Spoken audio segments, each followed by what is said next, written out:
নমস্কাৰ চাবলৈ আৰম্ভ কৰিছে এছবি অসম মিডিয়া।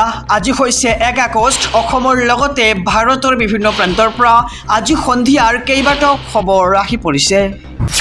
এই মুহূৰ্তত জনাইছো আজিৰ প্ৰথমটো খবৰ।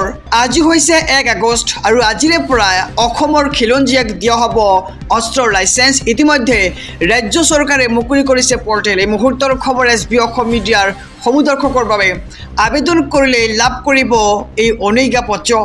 সংখ্যালঘু অধ্যুষিত জিলাৰ খিলঞ্জীয়াই কৰিব পাৰিব আজিৰে পৰা আবেদন আৰু আজিৰে পৰা মুকলি কৰা হৈছে এটা বিশেষ পৰ্টেল।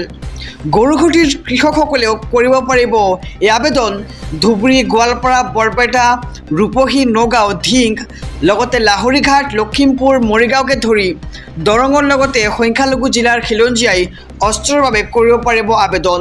আৰু মুখ্যমন্ত্ৰীয়ে কৰিলে এক ডাঙৰ ঘটনা। এই মুহূৰ্তৰ খবৰ জনাইছোঁ যে আজি হৈছে 1 আগষ্ট। আজিৰে পৰা অসমৰ খিলঞ্জীয়াক দিয়া হ'ব অস্ত্ৰৰ লাইচেন্স আৰু আবেদন কৰিলে লাভ কৰিব এই অনুজ্ঞাপত্ৰ।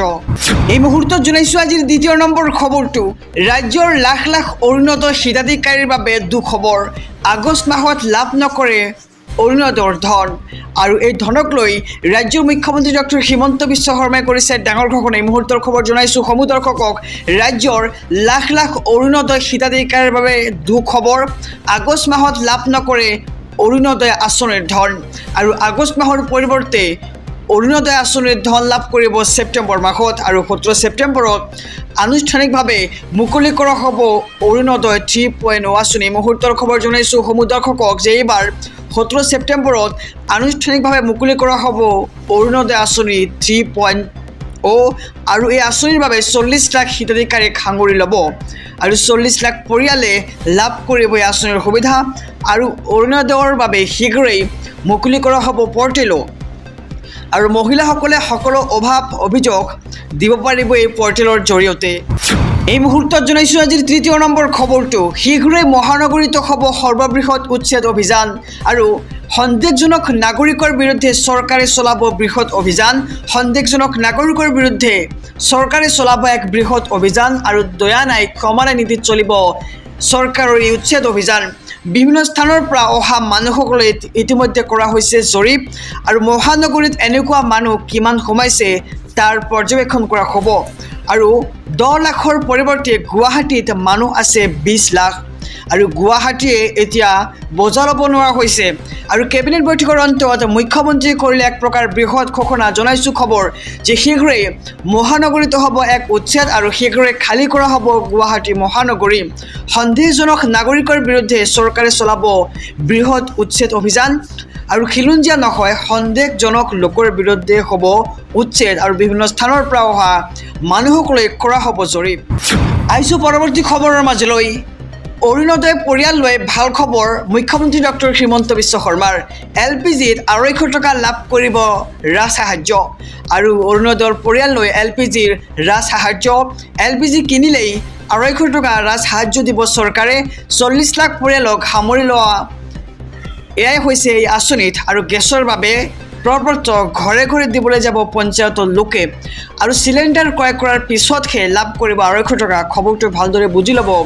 যদিহে আপুনি চিলিণ্ডাৰ ক্ৰয় কৰে তেতিয়াহে লাভ কৰিব চৰকাৰৰ এই 250 টকা আৰু অন্যথা এই ধন লাভৰ পৰা আপুনি বঞ্চিত হ'ব। আৰু অৰুণোদয়ৰ পৰিয়াল লৈ LPGৰ ৰাজ সাহায্য। এই মুহূৰ্তৰ খবৰ জনাই গৈছোঁ LPG আপুনি কিনিলেহে 250 টকা ৰাজ সাহায্য দিব আপোনাক চৰকাৰে আৰু 40 লাখ পৰিয়ালক সামৰি লোৱা এয়াই হৈছে এই আঁচনিত। আহিছোঁ অন্য এক খবৰৰ মাজলৈ। অসমৰ মাটিত USTM থকা হ'লে মই ইমান দিনে শেষ কৰি দিলোহেঁতেন। 2 বছৰ পিছত USTM যে থাকিব কোনো গেৰেণ্টি নাই। এই মুহূৰ্তৰ খবৰ জনাই গৈছোঁ ৰাজ্যৰ মুখ্যমন্ত্ৰী ডক্টৰ হিমন্ত বিশ্ব শৰ্মাই USTMক লৈ কেইবাটাও মন্তব্য আগবঢ়াইছে। জনাইছোঁ খবৰসমূহ দৰ্শকক। USTMৰ আচাৰ্য মেহবুল হকৰ কিবা হৈছে আৰু USTMৰ বিল্ডিং বনোৱা ঠাইখিনি ৰিজাৰ্ভ ফৰেষ্টত আছে। অহা 2 বছৰলৈ USTM থাকিবনে নাই গেৰেণ্টি নাই।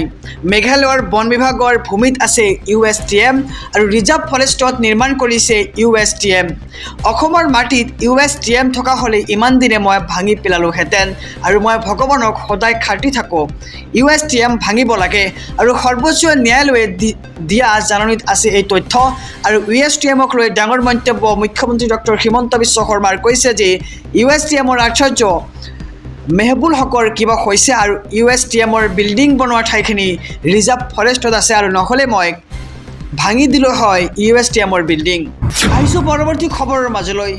দেশৰ লাখ লাখ কৃষকৰ বাবে আহি পৰিছে ভাল খবৰ।